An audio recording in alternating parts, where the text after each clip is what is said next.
Well, the latest Balance Dataslate is here, and we are going to go through a lot of the individual changes in a few upcoming videos for a lot of the armies that have had some impactful updates and that I know well. So things like the Orcs, the generic Marines, the Tyranids, and that sort of thing. But in this video, I wanted to run through the two sort of biggest game-wide changes that have come in this Balance Dataslate, and then also, in particular, the fairly hefty changes that have come in for the Dark Angels, and in particular for all of us Ravenwing players out there. And there really have been some significant improvements, I think, if you want to run your all-black biker lists. And certainly this would have come in handy a lot in my game against the Space Wolves a couple of weeks ago, which I will link down below. You can go and see just how well or not well I did. I won't spoil anything, but these changes in this Dataslate, they certainly would have made a difference, I think.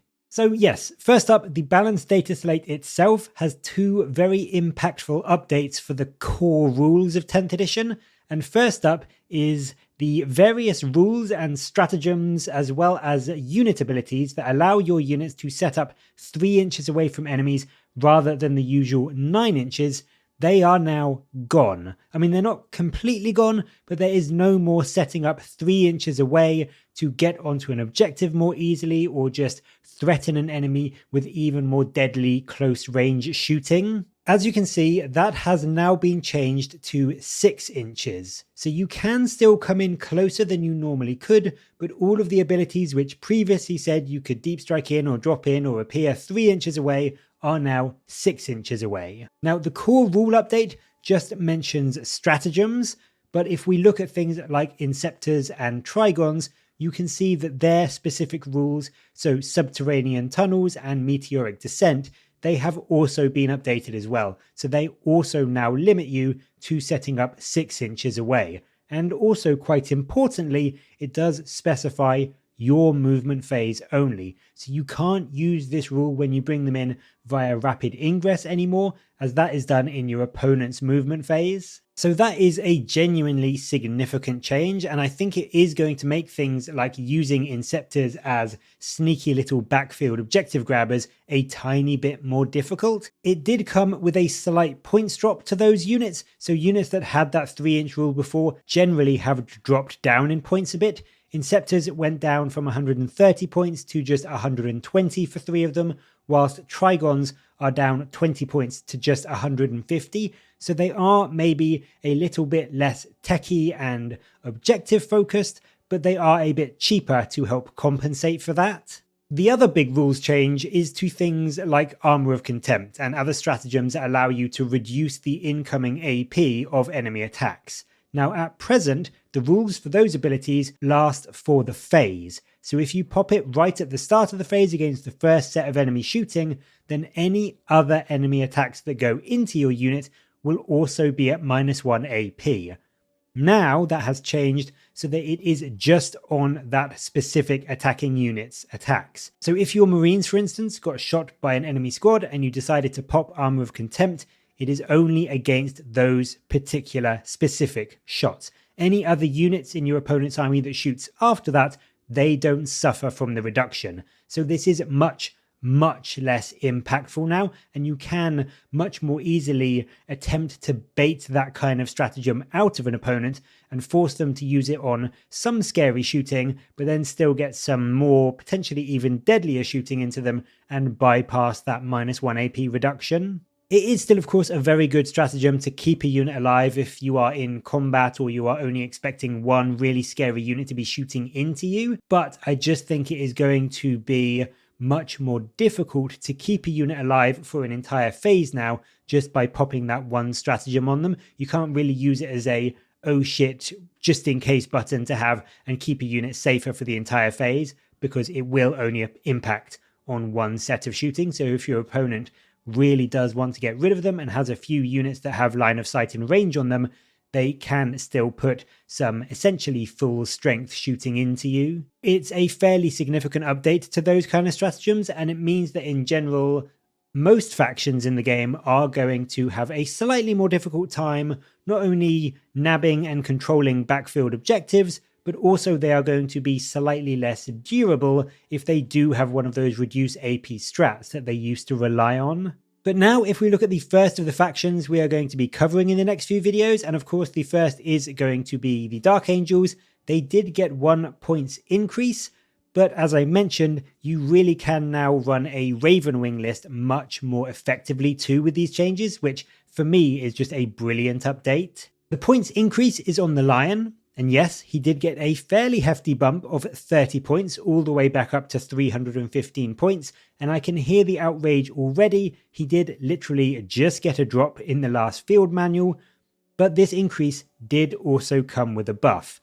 Whether it's enough of a buff, I'm still not entirely sure, but it is definitely a buff. The Lion is now back up to damage 2 on his sweep profile, and this is so good for him. It was one of the most baffling decisions why they got rid of it, and it means that he can again have 16 attacks that hit on 2s at strength 6, minus 3 AP, and a flat 2 damage with sustained hits 1. So in melee, he can all by himself pretty much completely wipe out an entire 10-man intercessor squad. He kills around 9 of them, so with a tiny bit of luck or a reroll, he can absolutely one-shot an entire maxed out squad all on his lonesome, which is just so powerful and useful and like fluffy and cool. I love the image of it, so I'm so glad they put that back. It was always so weird that he could go into a unit of 10 intercessors and he wouldn't be able to wipe them out even with 16 attacks. It just felt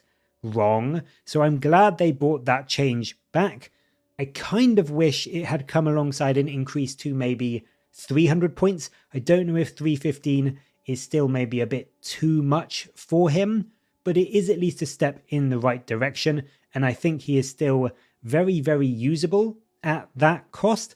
I personally think if I could like make up rules for him and have him exactly how I wanted, I would bring him back his -1 to be wounded, because I loved that rule from the Emperor's Shield. I think that would come with an increase. I think him with his old rules as it was, 2 damage sweep and -1 to wound from the shield, as well as everything else he's got now, 325? I would probably pay that. I think I would pay 325 for all of the rules as he had before. And if he was back to that state, he would be pricey, but so good at killing, so durable, and I just think that would be a perfect spot for him.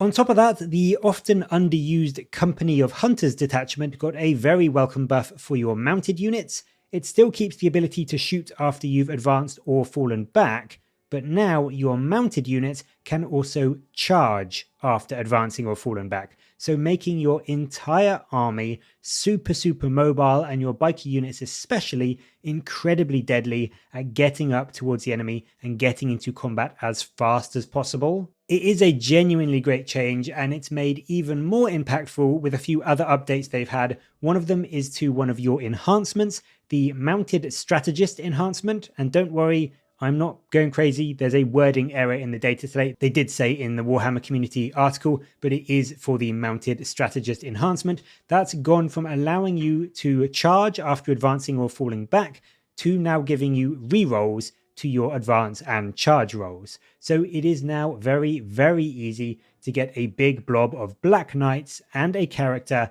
up and into the enemy and reliably get a charge in and unleash a load of damage into them. So their mobility is much better now. Of course, the other big problem for the Ravenwing is always been their damage output, which always felt a bit subpar, and they've made a few changes to fix that issue as well. First up, on Samael himself, he now gets a bonus to his Grandmaster of the Ravenwing rule. That now gives his unit +1 to advance and charge rolls for him and his unit, so you can now have a squad of Black Knights with him that are moving, advancing, and charging with +1 to the advance and charge rolls, and also another unit with a Ravenwing command squad with the Mounted Strategist enhancement that are also moving, advancing, and charging, and they are re-rolling their advance and charge rolls. So you can have an absolutely huge threat range on 2 big, relatively scary units of bikers now that can move up, shoot, advance, and charge, and they are now better in melee as well. Because the Black Knights themselves, they got a small but potentially quite impactful change to their melee weapons. They're still strength 5 minus 2 AP and only 1 damage with 3 attacks, but now they have devastating wounds.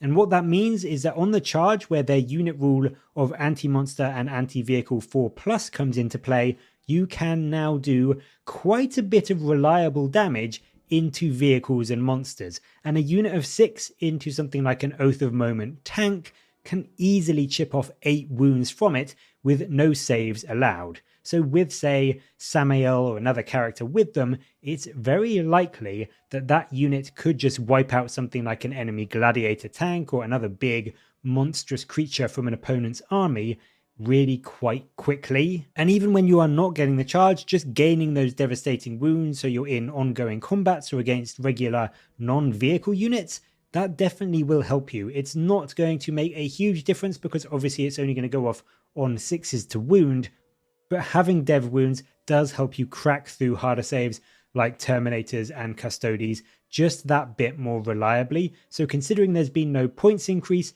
this is just a flat buff, and I do think that for the 30 points per model you pay for Black Knights, they do have some actual teeth now. They can move quite well, they've got some okay shooting with their plasma talons, and their melee is definitely better now. So I just wish they would get some new Primaris sized models, because I still feel awkward about buying them because they are going to get either removed or updated to Primaris in the next couple of years, I think. So they are now definitely better, and I do think that they are definitely worth taking in a Ravenwing list now. Alongside these specific Dark Angel units, if you are running a Ravenwing themed list, then Outriders might also be some of your new best friends, because they also got a change and a fairly significant boost in my opinion. Their old datasheet ability of auto advance 6 inches, which, I mean, it's not awful, but it never really felt like it was enough for me.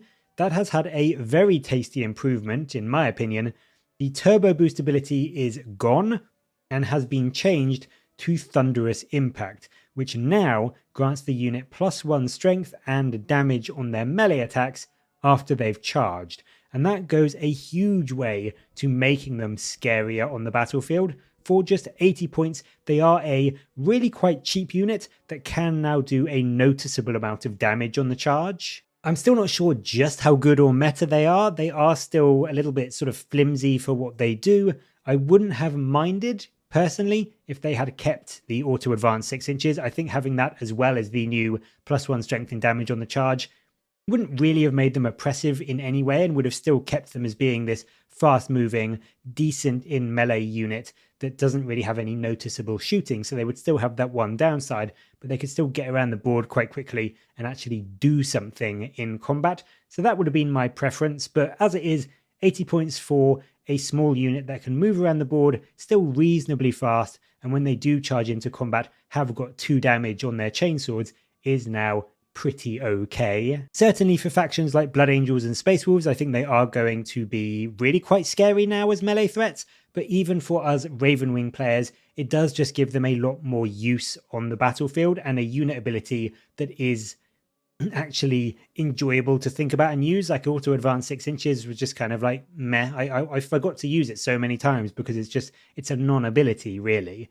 But they are now better, and the fact that their new ability is for the unit does also mean it applies to any characters that join them. So if you put Samael with them, for instance, he is now damage 3 on his Raven Sword, as well as being strength 7, so he can turn into a fairly efficient little Terminator or Custodes killer too, which can help if you are going into them, because even with those changes to the Outriders, their chainswords still aren't great into those types of targets. They are still good at sort of killing lighter chaff and going up to Marines. They don't really do any huge amount more to anything tougher than that, but adding someone like Samael and getting that buff on him can help them fight their way out of those situations if you find yourself in them.